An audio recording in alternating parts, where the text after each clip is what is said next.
안녕하십니까. 부부 펀드하기 이병준입니다. 자, 저는 부부 상담을 할 때는 제 아내랑 같이 상담을 하지요. 물론 아내도 상담을 전공했기 때문에 뭐 그런 이유도 있지만 부부가 상담을 왔을 때 부부가 같이 상담을 해준다는 게 훨씬 더 의미가 있겠지요. 또 남자인 제가 보지 못하는 영역을 아내인 제 아내가, 여자인 아내가 볼 수 있는 그런 관점이 되겠고요.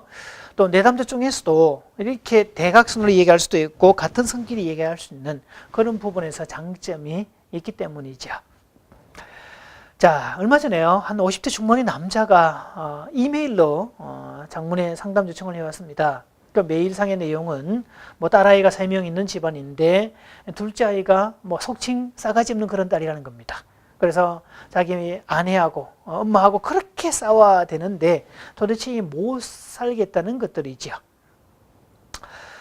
그래서 제가 이제 상담 오시라 그래서 대면을 했는데요. 자, 그런데 이분이 저는 와서 도대체 그럼 내가 가장으로서 어떻게 해야 될지 좀 알려주십시오. 이럴 줄 알았는데 이분의 요청은 그런 게 아니었습니다. 자기는 귀찮아 죽겠으니까 그 둘째 딸아이를 속칭 휘어잡을, 그래서 아내를 데리고 올 테니까 마누라 좀 확 좀 교육 좀 시켜달라고. 자, 조금 황당했는데요. 일단 뭐 어쨌든 아내분을 고쳐달라고 왔으니까 아내분을 데리고 오셔야 될 거 아닙니까? 일단 모시고 오십시오 라고 다음 회기를 기다렸는데 그 아내가 흔쾌히 자발적으로 왔습니다. 그래서 제가 그 아내분에게 이렇게 얘기를 합니다. 예, 남편분이 상담을 요청하셨고요. 좀 아내분을 바꿔달라고 요청을 이렇게 하셨는데요. 제가 어떻게 하면 좋을까요? 그 말이 떨어지지 않으면 이렇게 아주 한숨을 쉬면서 뭐 내가 문제인가? 자기가 또 문제지? 라고 얘기를 합니다. 그러면서 아내분이 하소연을 시작을 하죠. 자, 이 남자는요, 집에 와서 아무것도 안 하는 남자입니다. 손가락 하나 까딱도 안 해, 가사일을 도와주는 적도 없고 청소를 하는 것도 아니고 하다못해 양말을 벗어서 세탁기에 넣어주는 그런 것도 안 하고 있고 가족 행사를 가면 뭐 아무것도 안 하고 그래서 아내가 운전을 배워서 가는 건데요. 그 장시간 운전을, 그 막히는 길을 아내가 혼자서 왕복 운전을 할 때 남편은 옆에서 코를 골며 주무시는 분입니다.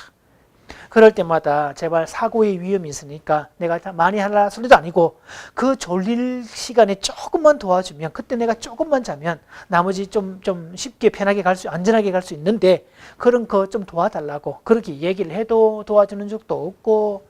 그래서 어릴 때는 아이들의 바람 중에 한 가지가 제발 아빠가 운전하는 차 좀 타고 싶다 라는 게 아이들의 소원일 정도였답니다.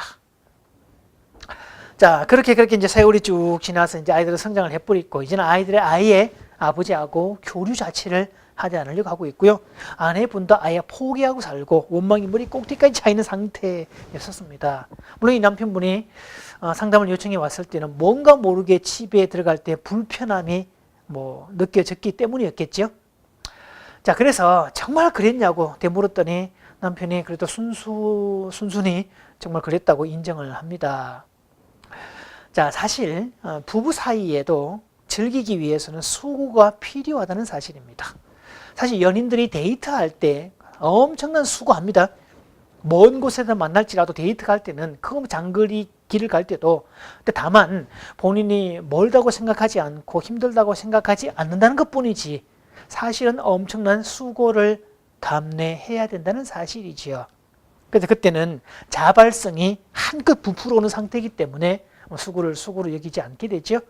또한 자발성이 가득 찬 상태이기 때문에 상대방이 무엇을 요구해도 흔쾌히 예스 해줍니다. 뭐 혼이 밤하늘에 별도 따다준다는 표현은 바로 그런 관계들인데, 자, 결혼하고 난 이후에는 그런 감정적인 차원에서 자발성이 아니라도, 자발성인 차원이 아니라 억지로라도 의무의 차원이라도 해야 된다라고 얘기를 합니다. 그래서 이것을 헌신이라고 하는데요.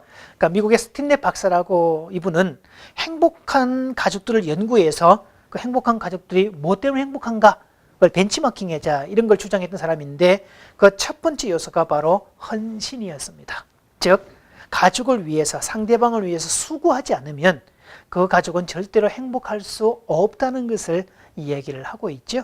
그래서 그 헌신이라는 말의 영어 커미트먼트는 약속했던 대로, 답했던 대로, 계약에 새겨진 대로 공약에 있는 대로 서약한 대로 행하는 거다라고 얘기를 합니다. 그러니까 사실 이 남편분의 그런 태도는요, 우리의 의식 수준에서 비롯된 것들입니다. 의식혁명이라는 책의 저자 데이비드 홉킨스 박사의 그 의식지수 단계를 보면요, 이 남편의 의식지수 단계는 200 정도 아래일 겁니다.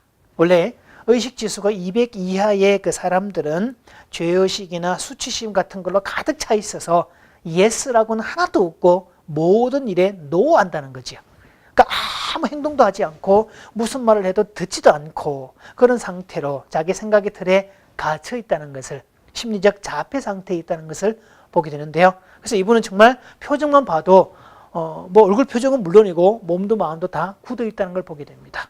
그래서 아내가 아이들이 숱하게 문을 두드려 보았지만 이 남자의 마음문은 열리지 않았다는 거지요. 자, 조금만 생각해 보면 요즘 아빠들이 딸 바보라고 하는데 아내를 비롯해서 딸이 3명이나 되면 그 딸들이 얼마나 애교를 피워댈 것이며 이 남자가 얼마나 사실은 그 애교 속에 파묻혀서 행복했을까이다. 근데 스스로 문을 닫는 바람에 누구도 못 들어오게 돼 있고 결과적으로 본인도 불행한 삶을 만들 수밖에 없었다는 거죠.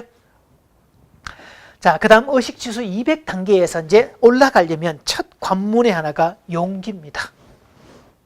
그래서 이 남편분에게 주어진 숙제가 있었죠. 일단 아내를 뜯어고치든 아이를 속칭 싸가지 없는 애를 휘어잡든 어떻게 하든 남편이 그 작업을 하려면 본인이 뭔가 신뢰감을 얻어야 될 거다. 그러려면 운전학원에 등록하고 운전면허를 따는 게 증표가 될 것이다 라고 이야기를 했습니다. 왜냐하면 불편하지만 그걸 하겠다고 이행하는 그 자체가 아버지가 혹은 남편이 우리 가족을 위해서 뭔가 헌신하고 있거나 하는 증거가 될 수 있기 때문이죠. 물론 그거 했다고 해서 뭐 바로 회복된다 보장이 있는 것도 아니지만 그거 안 한다고 하면 더더욱 더 관계는 멀어지게 돼 있는 거죠.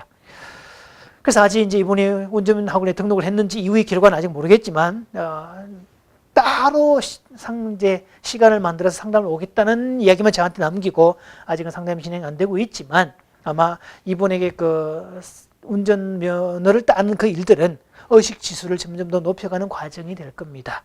왜냐하면 200인 이하인 상태에 살다가 용기를 가지면서 200 상태로 좀 더 올라가게 되면 그래서 그 에너지가 300 이상만 되면 자발성이 가득해진다는 거죠. 결국 행복이란 자발성이 가득할 때 생기는 거지 억지로 해서 생기는 건 아니란 차원들입니다. 자, 그런 부분에서 결혼은 상호 유의 차원이고 가족도 서로 즐기는 차원인데 거기에는 수고가 필요하다는 사실을, 그것도 자발적 수고가 될 때 나도 좋고 내 가족들도 행복하다는 사실을 염두에 두시기 바랍니다. 감사합니다.